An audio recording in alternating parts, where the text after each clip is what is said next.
No dia 13 de outubro de 1972, um avião da Força Aérea Uruguaia caiu no meio da Cordilheira dos Andes com 45 pessoas dentro, sendo que dessas 45 pessoas, 16 pessoas sobreviveram. Só que só acharam essas 16 pessoas 2 meses depois do ocorrido. Se você conhece a Cordilheira dos Andes, você sabe muito bem o quanto é inóspito aquele lugar. Você só vai encontrar pedras. E se você estiver no inverno, você vai encontrar pedras, neve e gelo, pouco oxigênio e um silêncio absoluto. Silêncio porque lá nem passarinho tem, né? Você não vai encontrar nada, não tem vida, não tem nada lá. E como é que essas pessoas conseguiram sobreviver a 2 meses? Não existia tanta comida no avião, não. Uma coisa que pouco tempo acabou. Então, como é que eles sobreviveram? Esse podcast de hoje é para falar sobre persistência. O que eu vou citar aqui vem do livro O Milagre dos Andes.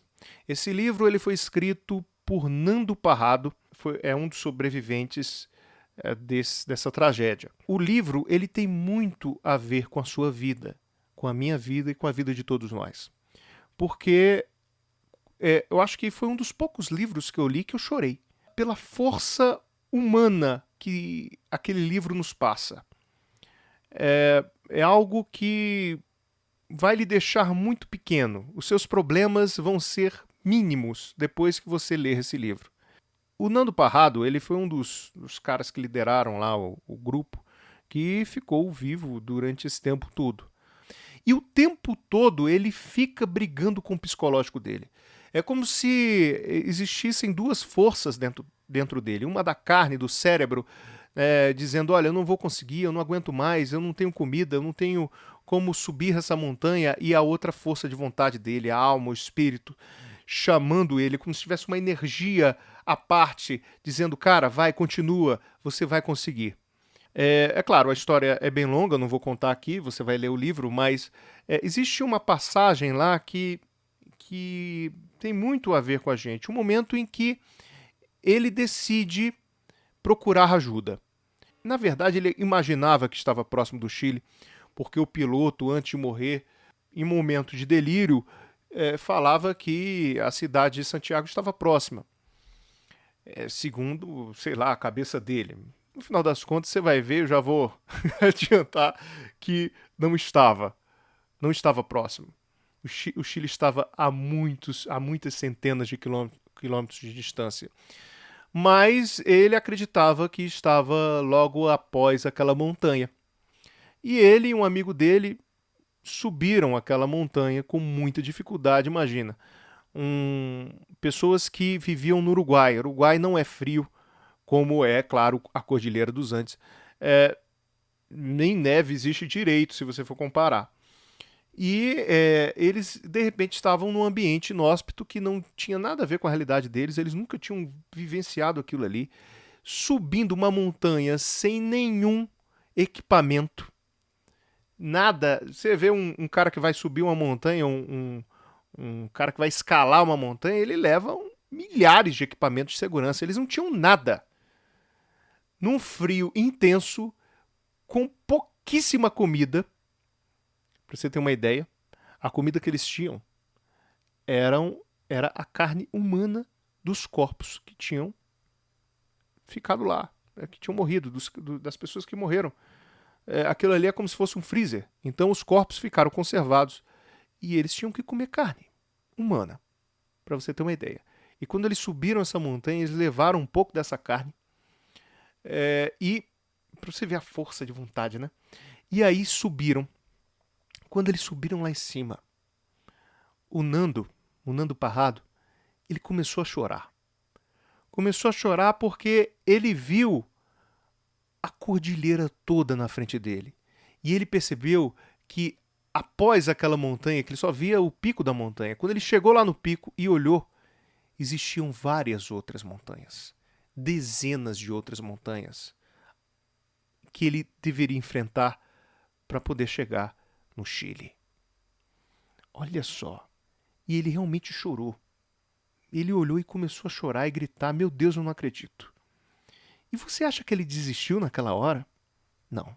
Ele lembrou do pai dele.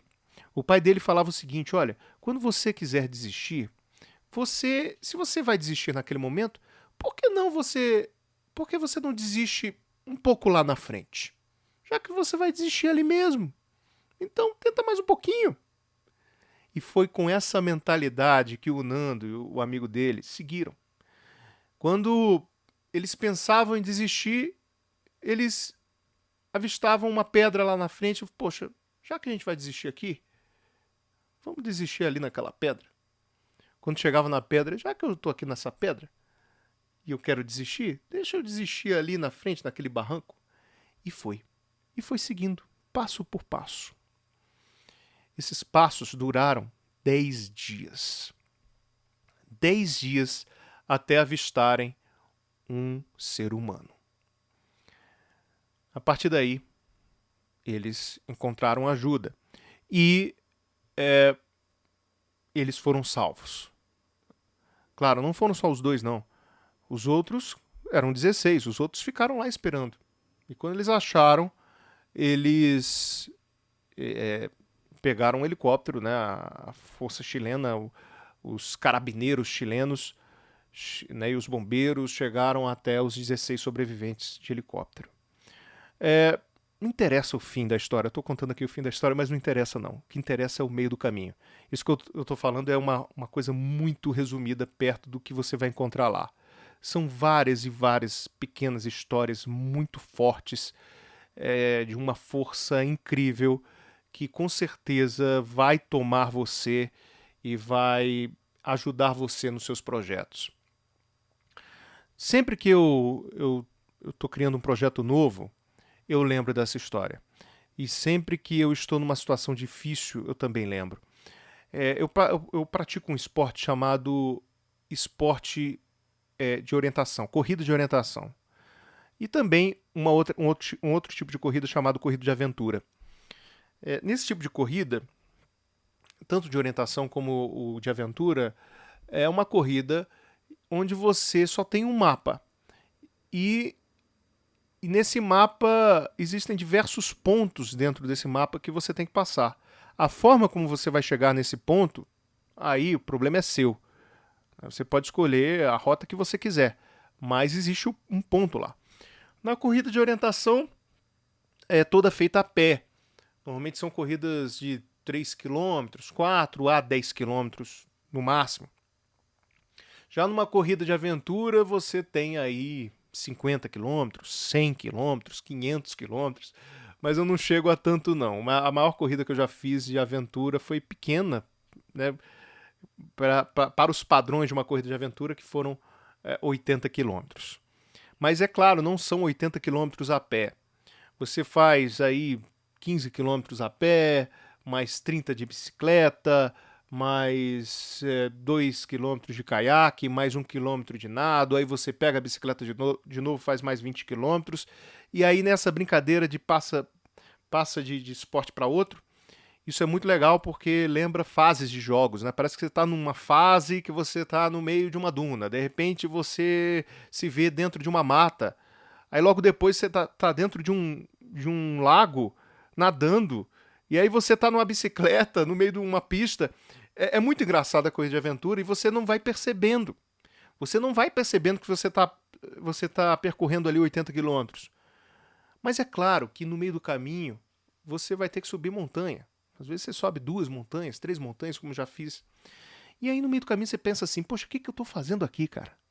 O que eu tô fazendo aqui? Cansado, tudo ferrado. E aí você lembra da história do Nando. Você lembra dele nos Andes. E aí você descobre que você é um merda.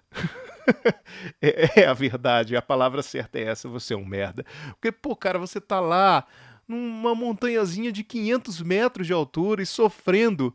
E, poxa, o cara tava a 3.500, subiu uma montanha de 5.000, era uma das maiores montanhas dos Andes, ele nem sabia disso. Ele tava assim, subiu de 3.500 para 5.000 metros, imagina aí. E mesmo assim, depois de 10 dias, com fome, sede, todo ferrado, o cara conseguiu sobreviver e conseguiu ajuda. E você tá lá no meio de uma corrida besta de 80 quilômetros, subindo uma montanha de 500 metros e sofrendo. E aí você pensa no Nando e pensa nessa história. Poxa, já que eu vou desistir agora, deixa eu desistir ali em cima. Quando você chega lá em cima, poxa, já que eu subi aqui em cima, eu posso descer, eu desisto lá embaixo. E aí vai, meu amigo. E aí sabe o que acontece? Você chega no final. Você chega no final da corrida. E olha para trás e vê, poxa, eu podia ter desistido. E como seria chato se eu tivesse desistido. Tudo isso que eu vivi, eu não teria vivido. Que bom que eu não desisti. E quando você chega no final, você vê assim, poxa, não é tão difícil quanto parece. Toda caminhada, mesmo que seja muito longa, o que vai fazer você desistir é o seu psicológico. Quando as pessoas dizem que o esporte ajuda você a compreender a vida, realmente ajuda. Sempre que eu estou num projeto, eu me lembro do Nando subindo os Andes, como eu também me lembro eu lá no meio de uma corrida de aventura querendo desistir. O que tanto esse livro, O Milagre dos Andes, como com a história do Nando, assim como o esporte, ele me diz o seguinte: a vida é cheia de obstáculos. Mas, se você persistir, se você tiver foco e uma missão, eu quero chegar a este ponto, eu quero chegar a tal lugar, você não vai desistir. Você vai chegar nesse ponto, independente dos obstáculos que você vai encontrar. Na corrida de orientação, você faz a sua rota. E em vários momentos você erra a rota. Da mesma forma que a vida. Só que uma coisa é você persistir no erro. Quando você persiste no erro, você não vai chegar a lugar nenhum. Outra é você persistir em chegar até determinado ponto e, em tempo real, fazer análises do que você está fazendo. Então, na corrida de orientação é legal isso, porque você está correndo, é difícil você pensar correndo. E aí você pensa assim, poxa, peraí, para eu chegar nesse ponto, eu acabei chegando nesse rio, eu não tenho como atravessar esse rio. Então o que eu vou fazer? Eu vou voltar lá atrás e vou dar a volta na montanha para chegar no ponto, porque pelo rio eu não tenho como fazer. Então eu errei nessa rota aqui. Eu não percebi no mapa esse rio. Então eu vou dar a volta. Não tem problema em eu dar passos para trás, porque se eu fizer isso, eu vou chegar no meu objetivo. Ou seja, eu em tempo real percebi que eu errei e eu tomei a decisão de dar uma volta, ir para trás e dar uma volta para eu chegar no local que eu quero. Ou seja, eu fiz uma análise. Eu percebi onde eu errei. Eu não persisti no erro. Se eu tivesse persistido no erro, eu estaria até hoje lá no rio, tentando atravessar o rio e não ia conseguir. Então eu dei a volta, mesmo que demorou um pouco mais, mas eu consegui chegar no ponto que eu queria. Então, a gente traz isso para a nossa vida. E eu trago isso constantemente nos meus trabalhos. Quando eu vejo que aquela coisa ali, que eu estou fazendo, não vai dar certo daquela forma, não tem problema em eu voltar atrás. Eu volto atrás, mas eu vou conseguir chegar lá. Eu dou um passo para trás para dar dois para frente. Existe a história do rio também, né? O rio, o objetivo de um rio, da água do rio, é chegar no oceano. Pode ter uma pedra na frente dele, ele vai parar ali, vai ficar por ali, mas ele vai dar a volta na pedra e ele vai chegar no oceano. Então, meu amigo, tenha foco, persista. Se tiver um obstáculo na sua frente, que vai ter, não adianta, vai ter, você vai encontrar. Pare, pense e dê a volta. Você tem que voltar? Volta, pô. Vê um outro caminho que você pode seguir. Qual o problema nisso? Tenha paciência, cara. E uma última dica: divida os seus projetos em várias pequenas etapas. Quando eu estou subindo a montanha lá de 500 metros, se eu ficar olhando para cima, eu sempre vou ter a noção de que falta muito. Porque você vai ficar cansado. E aquele cansaço vai fazer com que o seu cérebro o tempo todo peça, cara, para que eu estou cansado. Não continua não. Agora, se você olhar para baixo, você não vai ter noção em que ponto que você vai estar. E se você der um passo de cada vez, de uma forma gradual e contínua, quando você olhar de novo lá para cima, você vai perceber o quanto você está perto. Eu falei, caramba, eu já estou aqui. Então, olhe o presente, focando no futuro. O presente é quando eu olho os meus pés subindo a montanha. O foco no futuro é quando de vez em quando eu dou uma olhada para frente e vejo, poxa, que legal, tá perto. Então, meu amigo, fique feliz com os pequenos passos.